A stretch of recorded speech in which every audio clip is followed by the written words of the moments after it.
তুই স্কল করে যাচ্ছিস না, করে করে ভাবছিস মনের মধ্যে রেখে দিচ্ছিস যে আমি সাকসেসফুল হবো, যাতে তুই মাসিকে পূরণ করবি, তাকে বুঝে রাখবি, মা বাবা খুশি রাখবি, তোর ফ্যামিলিকে খুশি রাখবি। এটা ভাবছিস না, তুই অ্যাকচুয়ালি কি করছিস?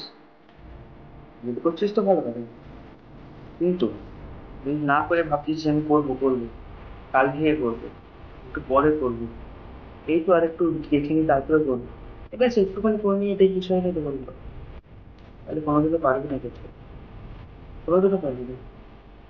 কারণ একটা কথা ভালো করে মাথায় রাখ, ভালো মানে তার সঠিক টাইম বলে কিচ্ছু হয় না।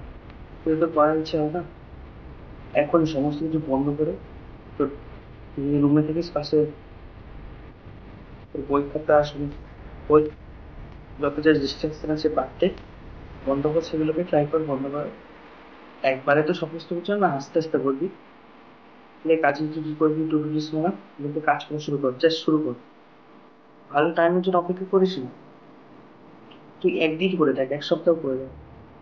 নিচে যে কমেন্ট বক্স আছে না, কমেন্ট বক্সে তুই কমেন্ট কর, তুই এই 7 দিনে তুই কি করবি, 7 দিন পরে এসে বল যে আমি এই করেছি। তুই নিজে তো করবি, প্লাস আরো 10-15 জনকে, আরো 100 জনকে অনুপ্রাণিত করতে হবে। তাই নিজে সঠিক কর, সবাইকে সঠিক করার চেষ্টা কর।